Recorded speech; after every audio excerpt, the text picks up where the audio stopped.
என் வீட்டில் ஒரு விருந்து, அதுக்காக வெளில பிரியாணி எல்லாம் ரெடியாகுது. இப்போ நான் வந்து சிக்கன் சுக்காவும் பன்னீரில் ஒரு ஸ்டார்டரும் செய்கிறேன்.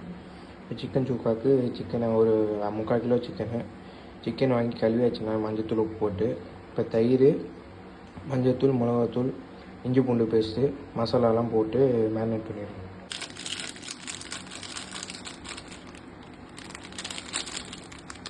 மல்லித்தூள், அடுத்து கரம் மசாலா,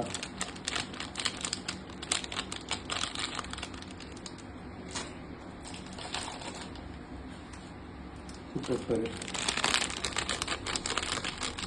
இதை போட்டு மேரினேட் பண்ணுவோம். சுக்கா மசாலாவுக்கு வெங்காயம் வந்து நல்லா ப்ரௌன் கலரில் இதுவாகணும். அதுக்காக எண்ணெய் கொஞ்சம் நிறைய ஊற்றி அதை வதக்கிடுவோம். கட் பண்ணி வச்சுருக்கேன்.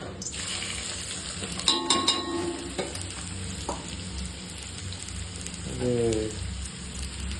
சிக்கனை இப்போ வந்து மசாலா போட்டு மேரினேட் பண்ணி வச்சுருக்கேன். இதிலே வந்து இந்த ப்ரௌனோட வெங்காயத்தையும் இதிலே போட்டுருங்க. வெங்காயம் நல்லா பொறுமையாக இந்தமாதிரி நல்லா ப்ரௌன் ஆக்கிக்கோங்க. ப்ரௌன் ஆக்கிட்டு நம்ம எடுத்து ஆற வச்சுட்டு அதுக்கப்புறம் சிக்கனில் போட்டு மிக்ஸ் பண்ணிக்கலாம். அடுத்து பன்னீர், இதுக்கு நம்ம இன்றைக்கி ஆவின் பன்னீர் தான் யூஸ் பண்ணோம், அந்த பேக்கெட்டு. அடுத்து மசாலா இது ரெட் சில்லி, பூண்டு, இஞ்சி, பெப்பரு, உப்பு, லெமன் ஜூஸு அது போட்டுட்டு நம்ம மசாலா அடிச்சுக்கணும். பன்னீருக்கான மசாலா இந்த பதத்தில் வச்சுக்கோங்க. கோட் ஆயிடுச்சுன்னா கூட நீங்கள் இன்னும் கொஞ்சம் தண்ணி கூட ஆட் பண்ணிக்கோங்க. இப்போ வந்து நம்ம இந்த வெங்காயத்தை சிக்கனில் போட்டு மிக்ஸ் பண்ணிட்டு எனக்கு எந்த சைஸில் வேணுமோ போட்டுக்கோங்க. நான் வந்து பன்னீர் இந்த இதில் கட் பண்ணிட்டு அதை 2 போட்டு அதை வெட்டிட்டேன். ஸோ உங்களுக்கு எந்த சைஸில் வேணுமோ எடுத்து போட்டுக்கோங்க.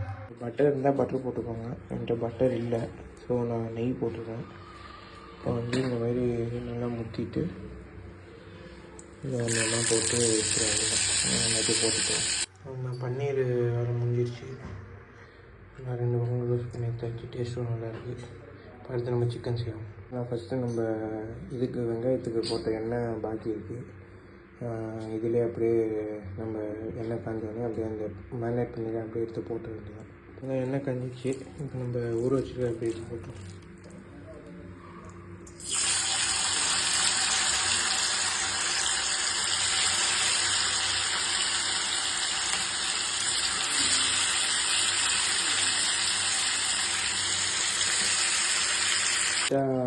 வதக்கிட்டு நம்ம இப்போ ஒரு 10 நிமிஷம் மூடி வச்சுக்குவோம்.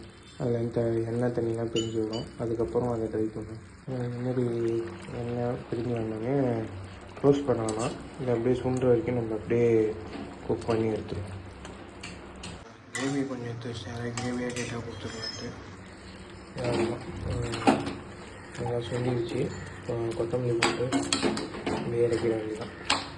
Thank you, friends.